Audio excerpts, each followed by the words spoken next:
Welcome back. Alright, so in this video I want to introduce you to GitHub, and GitHub is where, as the website says, it's where the world builds its software. Alright, so GitHub is a code hosting platform and it's used for version control and collaboration. So it lets developers easily exchange code. You can review each other's code, work on projects with other people from anywhere else in the world. It lets you manage this code in real time, and it has plenty of other features for collaboration, issue tracking, real-time analytics, feature requests, feedback management, and so forth. So I definitely want to introduce GitHub in this course so that you can see how to use it to save your progress as you go along. So just go to github.com and you can take a look at their website. It has a pretty extensive explanation of what GitHub is, so you can have a look. All right. Once you've looked around, you can just go ahead and sign up for a free account. So just click on sign up and enter your email and fill out the sign up information, and then you'll be set up with your free GitHub account. Now I already have a GitHub account, so I'm just going to go ahead and sign in, and now I'm signed in to my GitHub. You'll also want to install Git on your machine. Right, so Git is a command line distributed version control system that helps us to manage our projects. So also install Git. I am using Windows, so I would download Git for Windows and run that exe file. So once you have set up Git, we can now go back to our project, and from inside our project we're going to click on the VCS menu in our toolbar. You're probably not able to see mine, but on your toolbar you can click on VCS and it will give you these options, and we're going to click on Enable Version Control Integration. So I'll click on that, and it has already pre-selected Git. So let's click on OK. And here we see it has created a Git repository in our project folder. So let's expand this.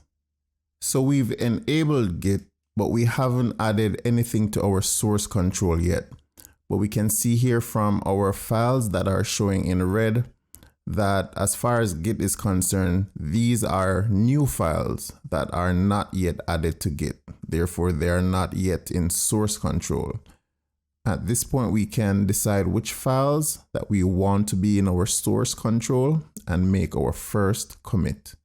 All right, so we can open up our commit window using the Ctrl+K. If you're on Windows, if you are on a Mac, it is Command-K. This will open up our commit window, and from here we can select which one of our files that we want to commit, because we probably don't want to commit everything to Git. All right, so there are some files and directories that we do not need to put under source control. So let's expand this. All right, so seeing all the files just listed like this isn't really helpful. So therefore, what we want to do is we want to group our files by directory or module. All right, so we can click on group by, and let's click on group by directory. From here, we can choose which directories that we want to commit and that we want to exclude. Any folders that we exclude automatically gets added to our .gitignore file. So anything that we do not check, it will exclude. At this point, I am going to choose all my files that are here to commit. And once you have selected the files that you want to commit, you can go ahead and add a commit message. And I am going to put payroll and system first commit. And usually you want to add a pretty detailed commit message. So if anybody else is looking at what you have committed to the repository, it's abundantly clear as to the changes that you've made and or the features that you have implemented, the work you have done, what you have fixed, etc. And of course, document what you have done so that others can know what you are uploading to the repository. Once we have done that, let us click on commit.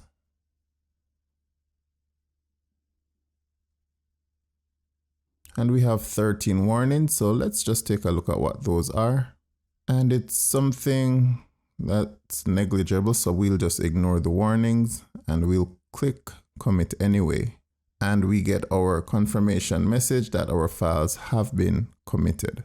So this is the process if we want to commit our files locally and then at a later date push our changes to GitHub.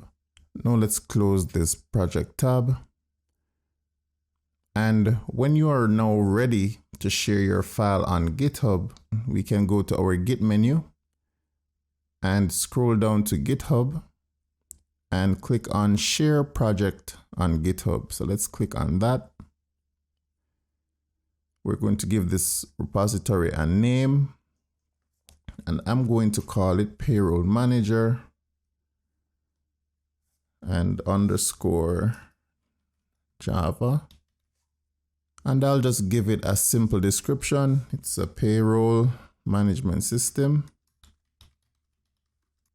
And I will log in via GitHub. Once you have logged in, it's going to ask you to authorize JetBrains to make these changes to your repository. And I'm going to click on authorize. And now, once I have logged in and authorized IntelliJ to access GitHub, you'll see your GitHub user account pop up in this dialog box. And now we can click on share. And we see the progress bar down here that it has successfully shared our project on GitHub. And if we click on it, we'll see what we have uploaded to GitHub. All right, so this is our pay stub file. All of our files are now uploaded. All of our classes, everything has been uploaded. And we can initialize this repository with a README. So I'll click on README. It already has the description that I'd like. It's a payroll management system. And you can add as much description as you'd want. I can add author or creator rather.